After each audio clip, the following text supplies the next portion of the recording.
Waouh! Le triomphe à Bagatelle, c'est back to the fun. En 1950, monsieur Henri Parent, amateur de chasse, fait l'acquisition d'un bout de terrain en marge du terrain d'aviation de Berck-sur-Mer, autrefois occupé par l'armée allemande. Truffé d'explosifs, le terrain est déminé.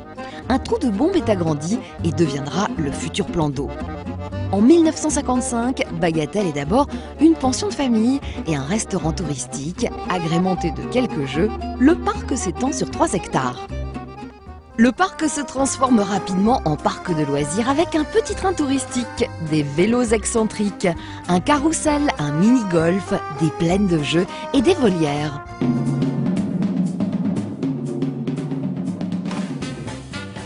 Début des années 60, le parc s'agrandit encore avec la création du plan d'eau, une brasserie de 500 places, des autoscooters, une grande roue et un grand 8 en bois. Un camping est inauguré à proximité. Dans le lac, les brochets se dorent au soleil. Cette année, un ours s'échappe de sa cage. On le retrouve en train de se régaler, dévorant des pneus. Aujourd'hui la vie est belle car je m'en vais à Bagatelle. Aujourd'hui la vie est belle car je m'en vais à Bagatelle.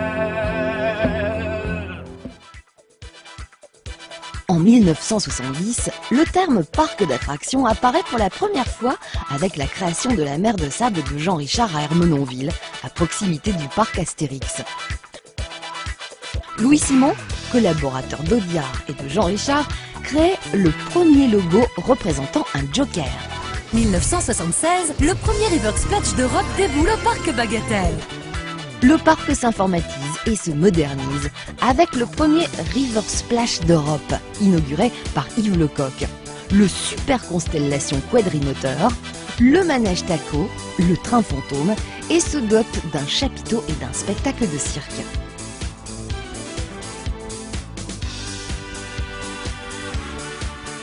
Le zoo s'agrandit et Rex le lion fait son apparition. Ses rugissements s'entendent jusqu'à Berck-sur-Mer, signifiant vent du Nord.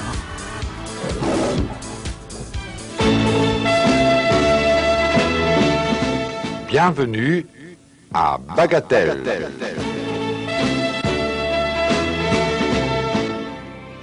Début des années 80, le parc s'enrichit de nouvelles attractions. Les petits cochons, le circuit de voitures, le monorail, la mine d'or engloutie, l'espace aquascooter, des pistes de moto et de quad. Baggy devient la mascotte officielle, tandis que certains animaux adoptent d'étranges comportements. Bambino le chimpanzé se met à fumer des cigarettes et réserve bien des surprises aux visiteurs approchant de près sa cage. L'affiche 4x3 de 89 est issue d'un concours regroupant 2000 dessins organisés avec Flunch, Mécano et Affichage à venir.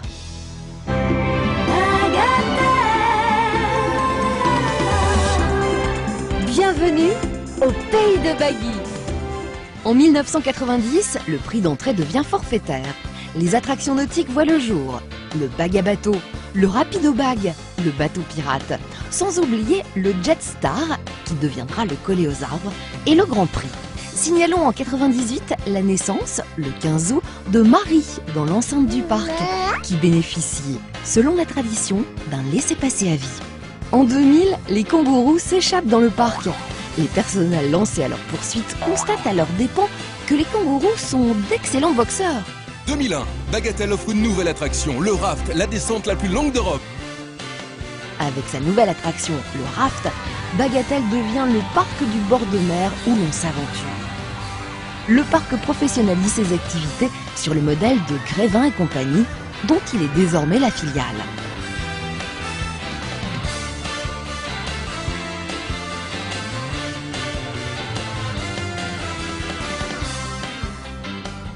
Il se dote d'un nouveau logo et d'un nouveau personnage traditionnel du Nord, Jacques, issu d'une famille de marionnettistes. En 2005, Bagatelle fête ses 50 ans. Waouh!